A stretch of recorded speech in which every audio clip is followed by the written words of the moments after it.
Hi 5D Voyagers, welcome to another magical moment, and I'm going to be talking about how your beliefs are the lens through which you perceive your reality. There is no such thing as objective reality. It's all based on your lens is the way that you perceive the reality around you and the way that you'll make beliefs, thoughts, and assumptions based on what is going on. Dr. Bruce Lipton talks about how, between ages 0 to 7, we are in theta state. We're essentially in a state of hypnosis, and we're absorbing these beliefs that are coming in through our environment. And also, it's not to go parent shaming at all. You have to judge all states from love. In fact, probably most of our parents were doing programming based on how they were treated as well. And the way that we are programmed as a child, or if we've had a traumatic event, will be our default programming, meaning that's how we will default on seeing the world in accordance to those beliefs that we received as a child.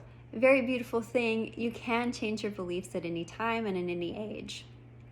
So how this looks like is that as a child,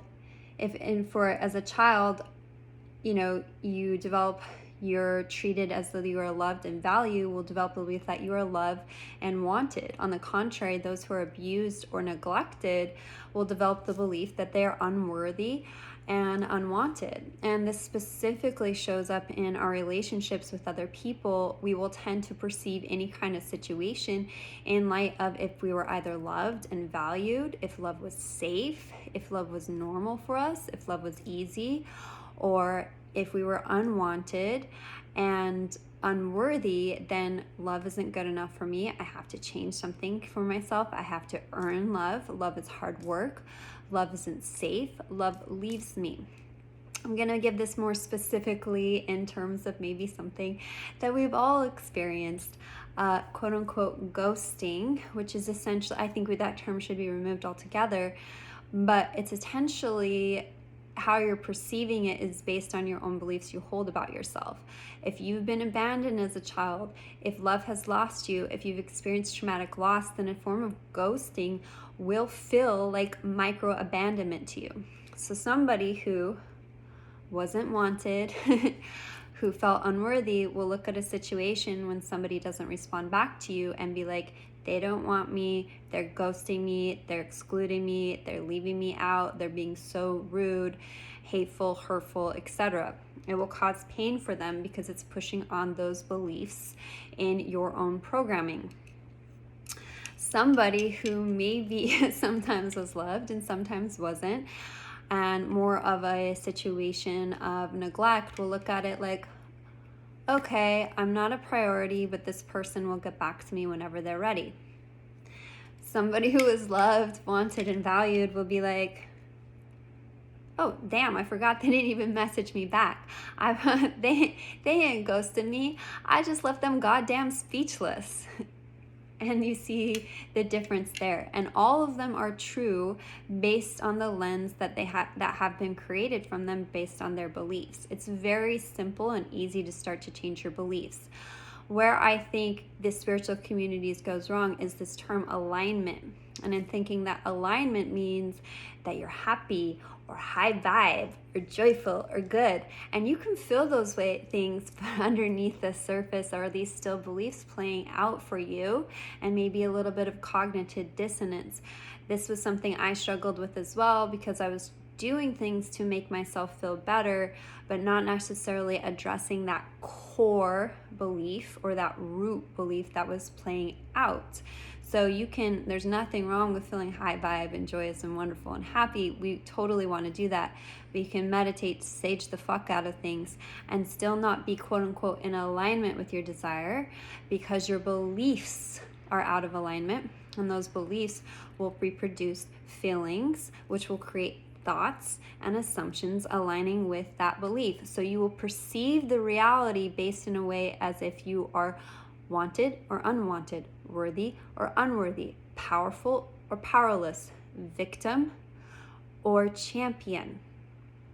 And this will start playing out for you as well. I experienced something for myself where I was with a friend in a situation, and because I've had some traumatic things where love wasn't safe for me, I perceived it in a way where it wasn't safe. And my body was naturally producing a reaction where I wasn't safe, where my friend was perceiving in a completely different situation based on her beliefs and that she was holding at the time. And both of us were completely right and true. You judge all states from love.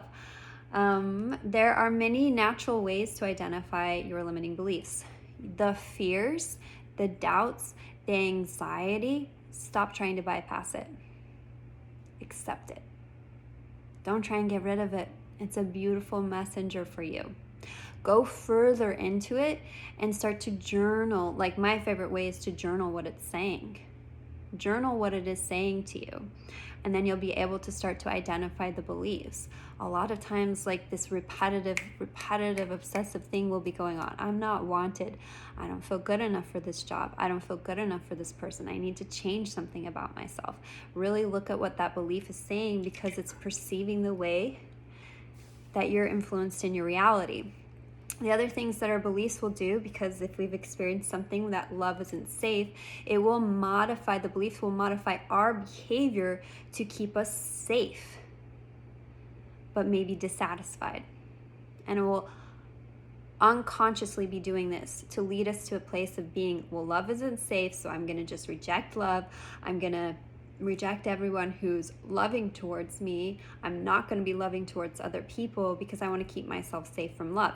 It's doing that to keep you safe, but it's also keeping you dissatisfied and chained up in a lot of ways.